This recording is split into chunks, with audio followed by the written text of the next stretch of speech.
नमः शिवाय। नमस्कार दोस्तों, आप सभी का मेरे YouTube चैनल में हार्दिक स्वागत है। आज की इस वीडियो में हम आपके लिए श्रावण माह का अध्याय 3 लेकर आए हैं। श्रवण करेंगे। बोलो शंकर भगवान की जय। सनत कुमार बोले, हे भगवान, आपने श्रावण मासों का संक्षिप्त वर्णन किया है। हे स्वामिन, इससे हमारी तृप्ति नहीं हो रही है, अतः आप कृपा करके विस्तार से वर्णन करें, जिसे सुनकर हे सुरेश्वर मैं कृतकृत्य हो जाऊंगा। ईश्वर बोले, हे योगेश, जो बुद्धिमान नखव्रत के द्वारा श्रावण मास को व्यतीत करता है, वह 12 महीनों में नखव्रत करने के फल का भागी होता है। नखव्रत के दिन की समाप्ति के पूर्व सन्यासियों के लिए एवं रात्रि में गृहस्थों के लिए भोजन का विधान है। उसमें सूर्यास्त के बाद की 3 घड़ियों को छोड़कर नक्त भोजन का समय होता है। सूर्य के अस्त होने के पश्चात 3 घड़ी संध्या काल होता है। संध्या बेला में आहार, मैथुन, निद्रा और चौथा स्वाध्याय, इन चारों कर्मों का त्याग कर देना चाहिए। गृहस्थ और यति के भेद से उसकी व्यवस्था के विषय में मुझसे सुनिए। सूर्य के मंद पड़ जाने पर जब अपनी छाया अपने शरीर से दोगुनी हो जाए, उस समय के भोजन को यति के लिए नक्त भोजन कहा गया है। रात्रि भोजन उनके लिए नक्त भोजन नहीं होता है। तारों के दृष्टिगत होने पर विद्वानों ने गृहस्थ के लिए नक्त कहा है। यति के लिए दिन के 8वें भाग के शेष रहने पर भोजन का विधान है। उसके लिए रात्रि में भोजन का निषेध किया गया है। गृहस्थ को चाहिए कि वह विधि पूर्वक रात्रि में नक्त भोजन करे और यति, विधवा तथा विधुर व्यक्ति सूर्य के रहते नक्त व्रत करे। विधुर व्यक्ति यदि पुत्रवान हो तब उसे भी रात्रि में ही नक्त व्रत करना चाहिए। अनाथश्रमी हो या आश्रमी हो अथवा पत्नी रहित हो अथवा पुत्रवान हो, उन्हें रात्रि में नक्त व्रत करना चाहिए। इस प्रकार बुद्धिमान मनुष्य को अपने अधिकार के अनुसार नक्त व्रत करना चाहिए। इस मास में नक्त व्रत करने वाला व्यक्ति परम गति प्राप्त करता है। मैं प्रातः काल स्नान करूँगा, ब्रह्मचर्य व्रत का पालन करूँगा, नक्त भोजन करूँगा, पृथ्वी पर सोऊंगा और प्राणियों पर दया करूँगा। हे देव, इस व्रत को प्रारंभ करने पर यदि मैं मर जाऊँ तो हे जगतपते, आपकी कृपा से मेरा व्रत पूर्ण हो। ऐसा संकल्प करके बुद्धिमान व्यक्ति को श्रावण मास में प्रतिदिन नक्त व्रत करना चाहिए। इस प्रकार नक्त व्रत करने वाला मुझे अत्यंत प्रिय होता है। ब्राह्मण के द्वारा अथवा स्वयं ही अतिरुद्र, महारुद्र तथा रुद्र मंत्र के महीने भर प्रतिदिन अभिषेक करना चाहिए। हे वत्स, मैं उस व्यक्ति पर प्रसन्न हो जाता हूँ क्योंकि मैं जलधारा से अत्यंत प्रीति रखने वाला हूँ। अथवा रुद्र मंत्र के द्वारा मेरे लिए अत्यंत प्रीतिकर होम प्रतिदिन करना चाहिए। अपने लिए जो भी भोज्य पदार्थ अथवा सुखोपभोग की वस्तु अति प्रिय हो, संकल्प करके उन्हें श्रेष्ठ ब्राह्मण को प्रदान करके स्वयं महीने भर पदार्थों का त्याग करना चाहिए।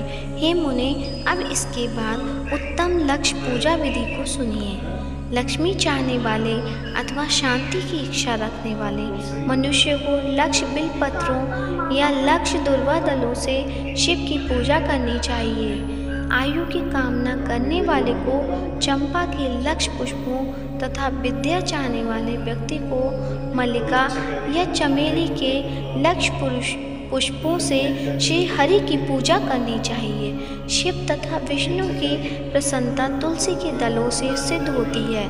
पुत्र की कामना करने वाले को कटेरी के दलों से शिव तथा विष्णु का पूजन करना चाहिए। बुरे स्वप्न की शांति के लिए धान्य से पूजन करना प्रशस्त होता है। देव के समक्ष निर्मित किए गए रंगबल्ली आदि से विभिन्न रंगों से रचित पद्म, स्वास्तिक और चक्र आदि से प्रभु की पूजा करनी चाहिए। इस प्रकार सभी मनोरथों की सिद्धि के लिए सभी प्रकारों के पुष्पों से यदि मनुष्य लक्ष्य पूजा करें तो शिवजी प्रसन्न होंगे। तत्पश्चात उद्यापन करना चाहिए, मंडप निर्माण करना चाहिए और मंडप के त्रिभाग परिमाण में वेदिका बनानी चाहिए। तदंतर पुण्यावाचन करके आचार्य का वर्णन करना चाहिए और उस मंडप में प्रविष्ट होकर गीत तथा बाद के शब्दों और तीव्र वेद ध्वनि से रात्रि में जागरण करना चाहिए। वेदिका के ऊपर उत्तम लिंग तो भद्र बनाना चाहिए और उसके बीच में चावलों से सुंदर कैलाश का निर्माण करना चाहिए। उसके ऊपर तांबे का अत्यंत चमकीला तथा पंचवल्क युक्त कलश स्थापित करना चाहिए और उसे रेशमी वस्त्र से वेष्टित कर देना चाहिए। उसके ऊपर पार्वती पति शिव की सुवर्णमय प्रतिमा स्थापित करनी चाहिए। तत्पश्चात पंचामृत पूर्वक धूप दीप तथा नैवेद्य से उस प्रतिमा की पूजा करनी चाहिए और गीत बाद नृत्य तथा वेद शास्त्र तथा पुराणों के पाठ के द्वारा रात्रि में जागरण करना चाहिए। इसके बाद प्रातःकाल भली भांति स्नान करके पवित्र हो जाना चाहिए और अपनी शाखा में निश्चित विधान के अनुसार वेदिका निर्माण करना चाहिए।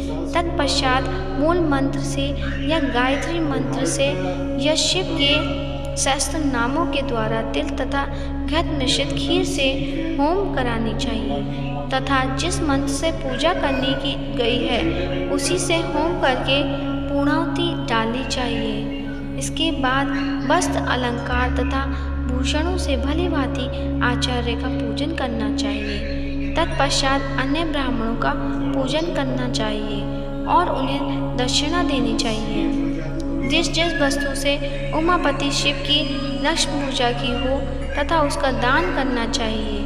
स्वर्णमयी मूर्ति बनाकर शिव की पूजा करनी चाहिए। यदि दीप कर्म किया हो तो उस दीपक का दान करना चाहिए। चांदी का दीपक और स्वर्ण की वर्तिका अर्थात बत्ती बनाकर उसे गौघृत से भरकर सभी कामनाओं और अर्थ की सिद्धि के लिए उसका दान करना चाहिए। इसके बाद प्रभु से क्षमा प्रार्थना करनी चाहिए और अंत में 100 ब्राह्मणों को भोजन कराना चाहिए। हे मुने, जो व्यक्ति इस प्रकार पूजा करता है मैं उस पर प्रसन्न होता हूँ। उसमें जो भी श्रावण मास में पूजा करता है उसका अनंत फल मिलता है।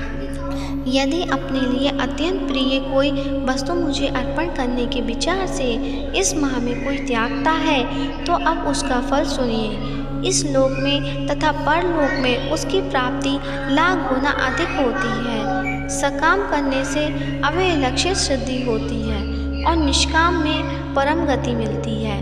इस मास में रुद्राभिषेक करने वाला मनुष्य उसके पाठ की अक्षर संख्या से एक एक अक्षर के लिए करोड़ करोड़ वर्षों तक रुद्रलोक में प्रतिष्ठा प्राप्त करता है। पंचामृत का अभिषेक करने से मनुष्य अमर्त्य प्राप्त करता है। इस मास में जो मनुष्य भूमि पर शयन करता है उसका फल भी मुझे सुनाइए। हे दुष्श्रेष्ठ, वह मनुष्य 9 प्रकार के रत्नों से जड़ी हुई सुंदर वस्त्र से आच्छादित बिछे हुए कोमल गद्दे से सुशोभित देश तकियों से युक्त रम्य स्त्रियों से विभूषित रत्न दीपों में मंडित तथा अत्यंत मृदु और गुणाकार प्रवाल मणि निर्मित तथा हाथी दांत की बनी हुई अथवा चंदन की बंधी हुई उत्तम तथा शुभ शैया प्राप्त करता है। इस मास में ब्रह्मचर्य का पालन करने से वीर्य की दृढ़ पुष्टि होती है। ओज बल शरीर की दृढ़ता और जो भी धर्म के विषय में उपकारक होते हैं वह सब उसे प्राप्त हो जाता है। निष्काम ब्रह्मचर्य व्रती को साक्षात ब्रह्म प्राप्ति होती है और सकाम को स्वर्ण तथा सुंदर देवांगनाओं की प्राप्ति होती है। इस मास में दिन रात अथवा केवल दिन में अथवा भोजन के समय मौन व्रत धारण करने वाला भी महान वक्ता हो जाता है। व्रत के अंत में घंटा और पुस्तक का दान करना चाहिए। मौन व्रत के महात्म्य से मनुष्य सभी शास्त्रों में कुशल तथा वेद वेदांग में पारंगत हो जाता है तथा बुद्धि में बृहस्पति के समान हो जाता है। मौन धारण करने वाले का किसी के कलह नहीं होता, अतः मौन व्रत अत्यंत उत्कृष्ट होता है। बोलो भोलेनाथ बाबा की जय। आज का अध्याय यहीं समाप्त हुआ। आगे का अध्याय सुनने के लिए मेरे चैनल को सब्सक्राइब करें ताकि आगे का अध्याय भी आपको सुनने को मिले। धन्यवाद।